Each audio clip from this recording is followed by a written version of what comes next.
There's the tube right there. There's the pharynx. There's the esophagus. That's the epiglottis right there. So when you close off the airway, the food goes down the esophagus.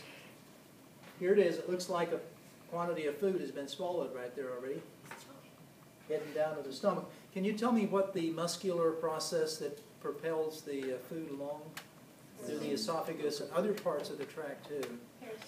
Peristalsis. Peristalsis, right. Peristalsis, peristalsis. And right as the food gets down to the area of the diaphragm, there is a circle of muscle. And what do you call a circle of muscle that forms a valve within the GI tract? Sphincter. Right, we got several of those, as you well know. Well, this sphincter, which can be called either cardiac sphincter or lower esophageal sphincter too, because it's at the bottom of the esophagus, that relaxes and the food then is propelled into the stomach. The stomach is here. It's this J-shaped organ. There are several things the stomach does, but I would say the two major things right now that we should note is that it allows you to eat the quantity of food at a sitting. You know, in other words, you can't just, you sit down and you eat as much food as you want. If you didn't have a stomach, you couldn't eat much food, could you, at one time? In fact, some people have surgery to prevent that, to lose weight. They have what's called bariatric surgery, which reduces the stomach size, and thus you can't eat as much at one time. And the theory is you'll lose weight from that, and it works for many people. It's a drastic way to lose weight, but it works for many people. We're going to find there are 4 parts of the stomach. I'm not going to go through every part with you now because we want to get to work on this stuff instead of listening to me gab about it, because you can figure it out from the manual pretty well. But this relaxes, stuff goes into the stomach. Now the stomach will also begin the digestion of protein too. And digestion actually begins in your mouth. You've got enzymes to digest food there. The stomach will start digesting protein. It has a powerful acid that it secretes. I don't know if you've heard of it. If you've had chemistry, you certainly have. It's hydrochloric. In commercial use, it's called muriatic acid, actually. Hydrochloric. This thing is muriatic. But if you haven't heard of it, you will. We'll talk about it in class. And it's very important in the process of digestion.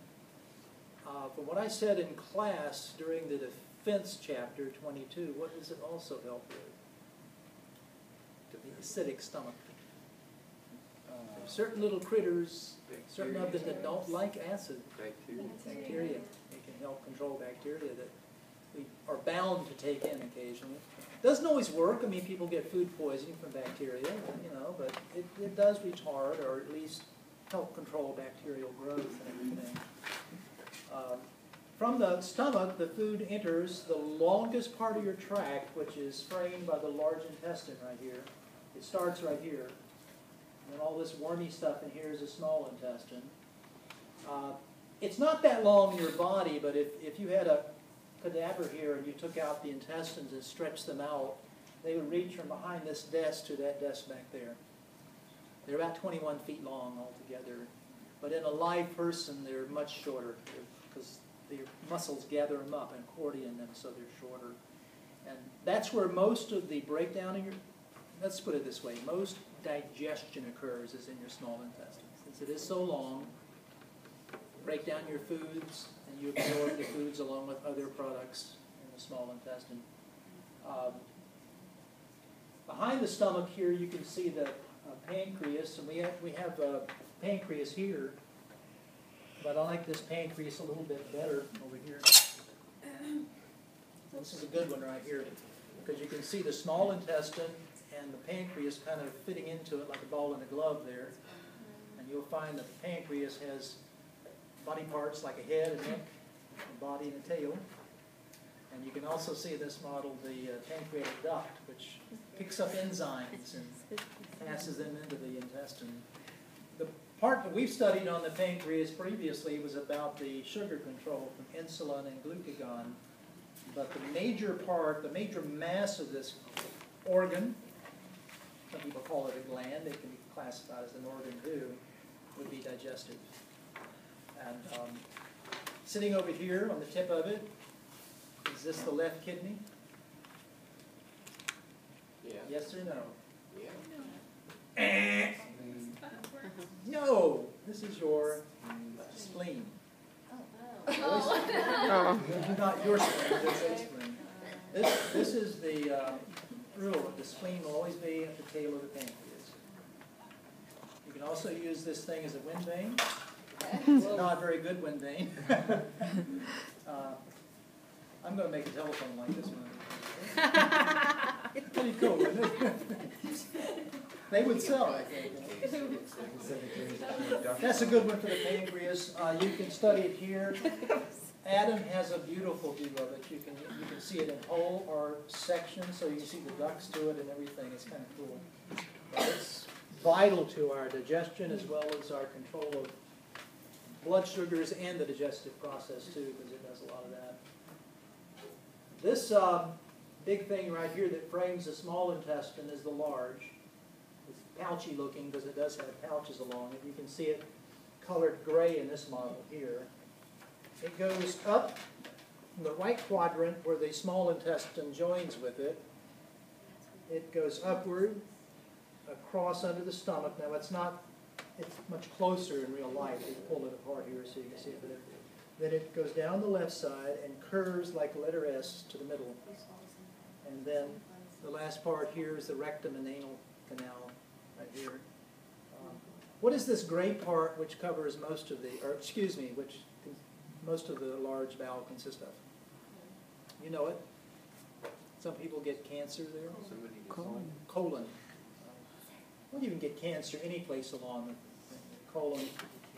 Is fairly common, colon cancer. And I would strongly suggest, and I think you perhaps know this, as you age, I think it's, correct me if I'm wrong on this, I think it's after you get past 50 years of age, they would want you to have a colonoscopy to check for either precancer or hopefully not cancer. I know I had a colonoscopy. I had 3 of them now. First one I had, nothing. Second one I had, they found nothing. They scanned my brain, they found nothing. No. The last one I had, 2 polyps had shown up, and they removed them while they were doing it. So, guess what? I'll have another one, because they may be more developing. So. For male and female, both needs to. Pardon me? For both sets, like female and male, she'll have like colors. Oh yeah. I My wife's heard that. got her. She has a routine thing. The day before, so. I think it's every, I can't remember, I think it's every 5 years they want us to have it, something like that. When you're older, you know, when you're younger, it's not as likely. Well, there have been young people with colon cancer, but it's just not as likely to happen. When's the age? Biggest risk for cancer is what? Besides maybe smoking. Age. Wow. Your chances of getting cancer go up with age. There's other things too, heredity, lifestyle, you know, whether you smoke or not, food you eat, and all that too. So a lot of different factors. It's like 50 for like a colonoscopy. When is it for a prostate exam?